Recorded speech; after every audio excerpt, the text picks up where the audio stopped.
Good morning mga ka-GB. How was your night? Our night is peaceful and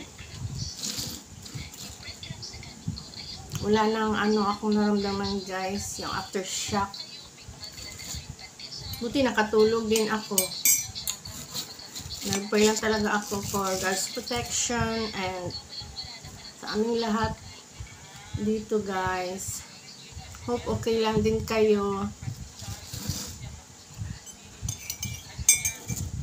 Mag-coffee tayo guys. This morning nagising din ako ng maaga kasi parang ko na yan talagang everyday maaga akong nagigising kasi maaga din ako natutulog. Unlike before na late na ako matulog, so late din ako nagigising. So nag-walking ako today and today is Saturday guys. October 11. Nag-walking ako doon sa highway and duman ako sa tindahan, bumili akong itlog and bumili akong saging. Masarap ng saging nila guys, kaya nagluto ako. Yan. And bumili din ako ng kamote. Maganda ang kamote nung isang store na nadaanan ko. Yan. Bago. Fresh pa siya. Yan. And while walking guys, namitas ako dyan sa tabi ng kalsada. Marami kasing damo-damo dyan. And may mga tumubo na. May mga tumutubo dyan wild ang palaya guys. Meron ding saluyot. Kaya namitas ako sa saluyot kasi ayan fresh.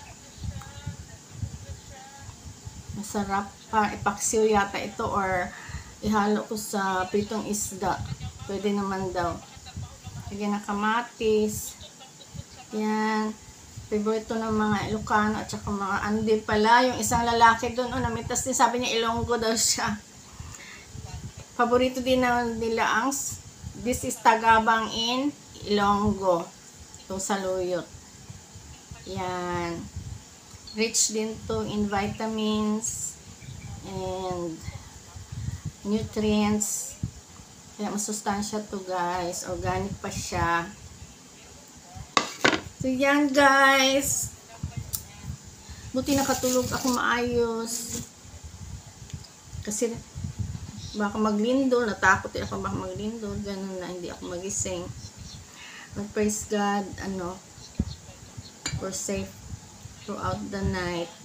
And ito guys, nagkakape ako. Habang nanonood ako ng mga earthquake clips sa YouTube. Dito sa amin, yung lindol daw is only intensity 5. Yung first na lindol. Yung 9:45, ganun. Pero doon sa, 7, sa Davao City, at saka ang epicenter talaga ng lindol is in Davao Oriental. And doon daw 7.4. Then nung na-aftershock, yung second na lindol, at 7 o'clock in the evening is 6.9 sila. Meron ding tsunami alert doon sa Davao Oriental.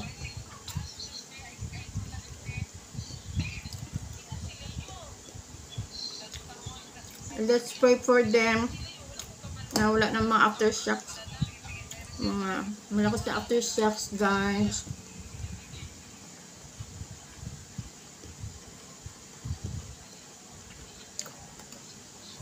Kaya ito nagluto ako ng saging. Hilaw na saging. Isaw-saw ko sa Yan. Kunting kunting ginamos. Sige na ginamos oy.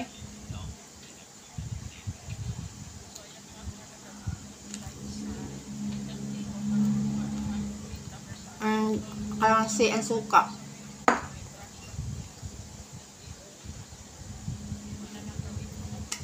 Tapos coffee.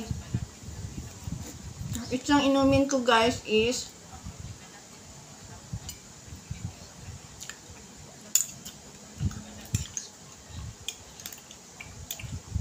kamyas. Kamyas ba o sa iba nga akong gi-slice tapos gibutangan og nilagyan ko siya na hot water. Then iniinom ko to every morning kasabay ng aking coffee, yung kamyas tea.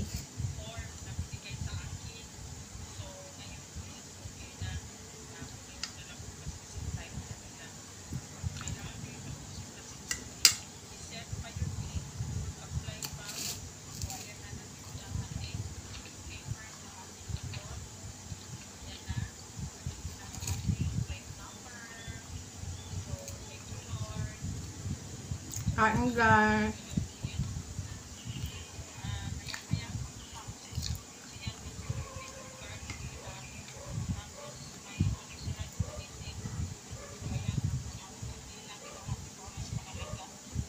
Mamaya daw hapon.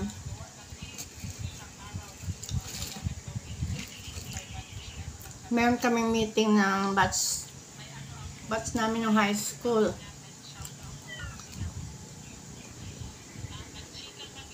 Dobat na yung aking camera. May meeting kami ng batchmates ko nung high school, mamaya hapon 3 o'clock. Yun sa city. Ay! Pag-usapan daw ang tungkol sa hugpong. Yung hugpong is every year yan sa MSU, sa school namin nangyayari.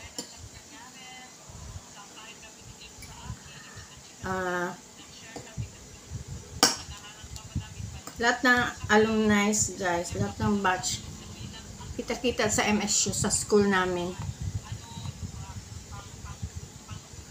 May mga program, kainan doon.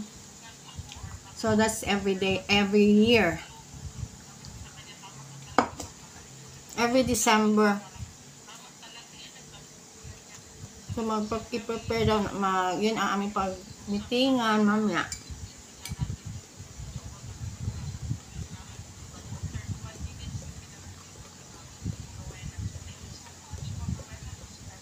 Kita-kits na rin ang mga batch kasi matagal na kaming hindi nag-meet.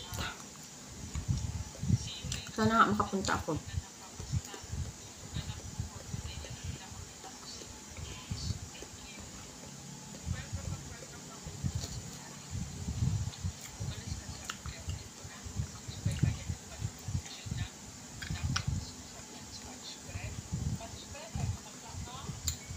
Marami din palang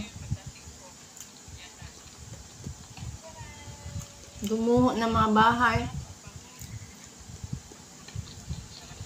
sa Davao guys. Marami din casualties dahil sa lindol.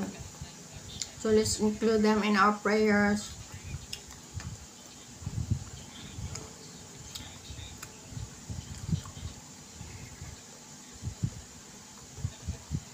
At sana wala ng lindol na malakas guys.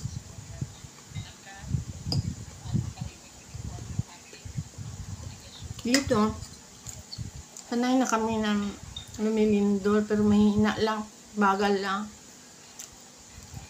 That one yesterday ay yung other day ay pinakamalakas yun. Pero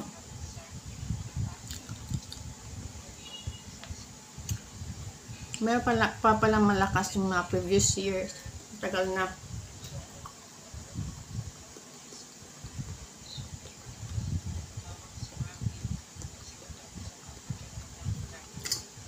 Basta kakatakot yung last time na sumindo dito guys. Kasi pag ganun Ang lindol. Ngayon kasi, suabe lang. Yan, malakas siya pero parang kaming yung inuuga lang ganun. Pero yung sunok-sugan yan, oh, nakakatakot talaga yan. Let's all pray, guys, for one another. Let's be vigilant and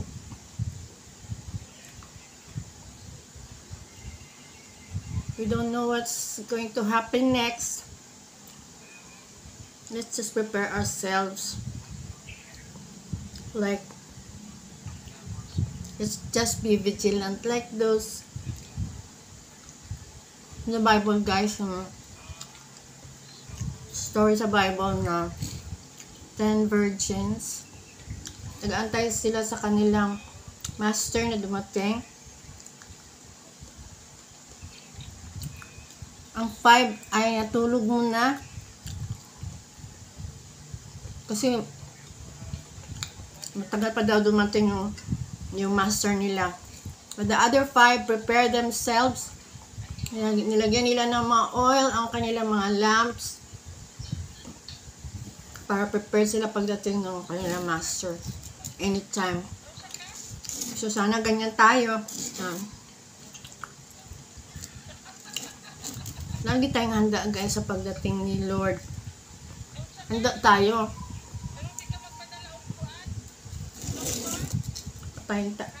Patuloy tayong gumawa na mabuti and serve the Lord. Let's be faithful and lagi tayong magsamba sa Panginoon, guys.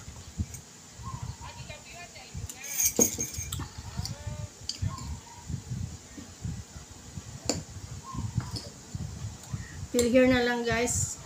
Till next time, I'll see you again. And have a safe day. And thank you for watching. Mag-lipstick tayo, guys.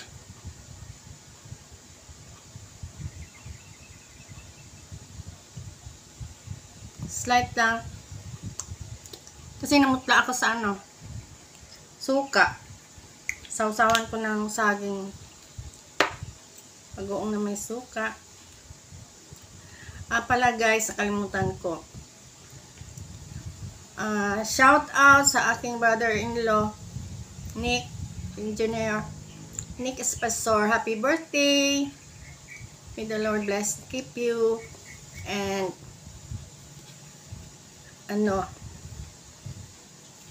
wish you all the best, blessings, and more success sa iyong mga business and farm, kasi nag-retire na siya, nag-aalaga siyang mga hayop, mga kambing, ganyan.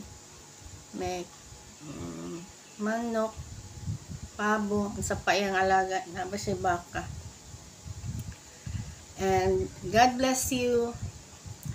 More birthdays. Happy birthday. And yung apo ko pala kay Boyak, si Andre, happy birthday kahapon. And si Daddy, malapit na yung birthday niya sa 14. Marami kaming mga milestone sa month ng October 1, death anniversary ni bro, and 24 si Daddy, si Mommy 19, and may the Lord bless us all and keep us all safe and healthy, and let's continue to be on fire always, serving the Lord till He comes. God bless you, and Shout out to all my subscriber. Thank you so much. To my viewers. Salamat sa panonood. God bless you and keep safe everyone. Bye.